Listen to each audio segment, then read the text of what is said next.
L-oppost ta' intimità x'inhu? Tgħid Esther Perel. L-erotiċiżmu. Għax x'inhu l-erotiċiżmu? Huwa l-iskonoxxut, huwa l-avventura, huwa l-ġdid, huwa n-novelty. Mela kważi allura billi daw qegħdin fuq poli estremi, iktar kemm jiena nsir intimu ma' persuna, iktar qed nitbiet mill-erotiku. Allura, ix-xogħol tagħna huwa kif ħandaħħal risk into safety. Kif ħandaħħal l-avventura f'dak li huwa antik. Kif ħandaħħal l-element ta' skonoxxut f'dak li naf diġà. U dan huwa dialogu li l-koppji u sfortunatament m'hawnx għarfien fuqha din id-dinamika. U għalhekk kemm nintaqgħu ma' koppji li jgħidulek sir nisna żewġ taħwa. Jiena qabel il-COVID f'Jannar tal-2020 kont ktibt artiklu jistgħu jsibuh online. Sir nisna żewġ taħwa. Okay?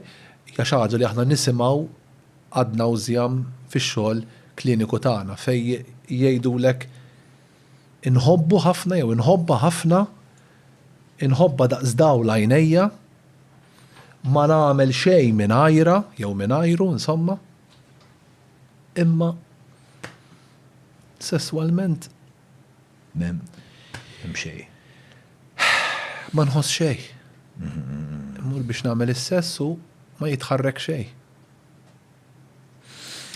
U allura dan hija d-dinamika interessanti li aħna inħoss jiena hemm bżonn edukazzjoni relazzjonali anke fejn jidħol l-adulti.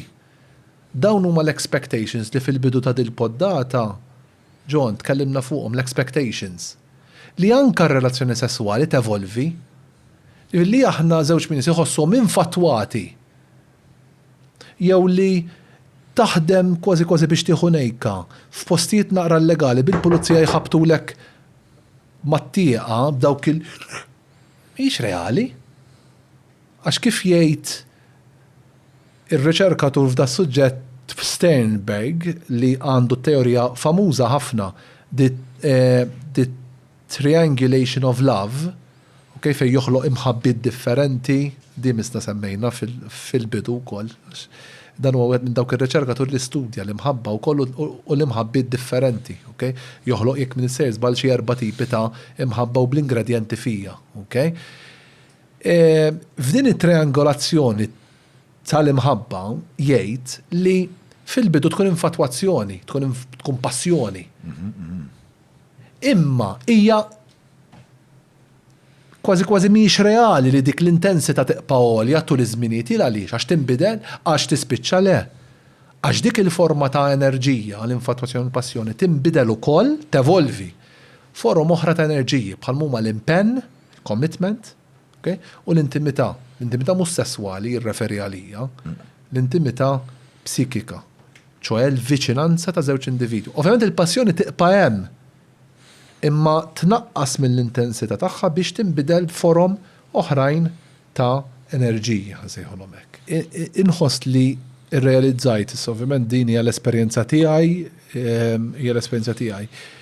inħoss li saret ċertu livell ta' ħsara kultant li jisu enfasizzajna ħafna li ma narawx il-xulxin bħala oġġetti sesswali. Kemm il-darba smajni aħna hawnhekk brudi. Tarawx il-xulxin bħala oġġetti sesswali. Okay? Jiena ngħid illum li jekk ma narawx il-xulxin bħala oġġetti sesswali huwa diffiċli ħafna li ndaħlu dan ir-risk into safety. Li jiena inħares anka lej il-persuna bħala għodda ta' pjaċir ukoll, bħalma hemmhekk tidħol imħabba wkoll, mela le, li jiena qed nara li l-persuna l-oħra qed tieħu pjaċir. Li jiena qed nilħaq, qed nipprova nilħaq sakemm huwa rispettuż għalija il-bżonnijiet sesswali tal-persuna l-oħra. U allura din l-idea ta' kważi li forsi nasal ġejja ħafna mill-kultura kattolika di, li ma naraw xulxin bħala oġġetti sesswali, jista' jkun mill-esperjenza tiegħi din li kultant jista' jkun li saret iktar ħsara mill-li ġiet, li kważi s-sess ġibnieh bħala xi ħaġa sagru. Ok, bħala ċaġa sagru, meta s-sess mux, s-sess u anka għodda, ok. Ma huwa sagru wkoll qed nifhem sew. Ovvjament skont x'tifhem b'sagru u skont kif tħares lejh. Ġifri s-sinifikat ta' sess huwa kulħadd differenti. Kifet, hawn min huwa għodda ta' mħabba, hawn min huwa għodda ta' konnessjoni, hawn min huwa dan u għodda wkoll ta' pjaċir, hawn min is-sess jaraħ ukoll bħala biex qed inħossni iktar maqut mal-partner tiegħi imma u element biex aħna nkunu we recreate ourselves, forsi llum ħanippruvaw xi ħaġa li forsi qatt ma provajna u forsi li aħna għedna, yes, let's give it a try. Ok? Dan it-tip ta' dialogi li nħoss li kultant huma jew forsi nibżaw nittakiljaw, jew forsi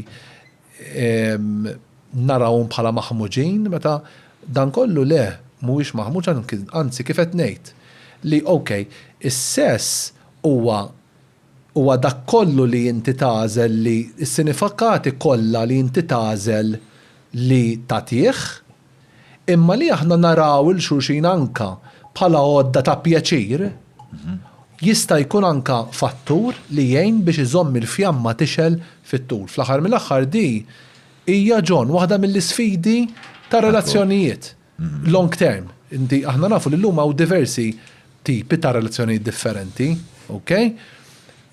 Short term, long term, open relationship, ħafna tipi. In-nies hemm barra jażlu forom differenti ta' relazzjonijiet.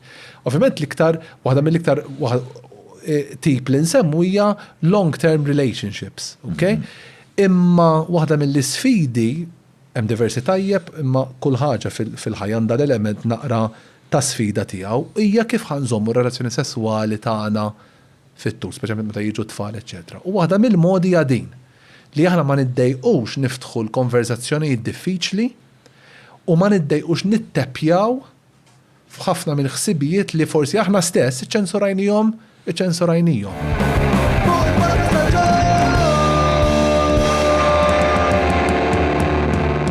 Mela tlaqna.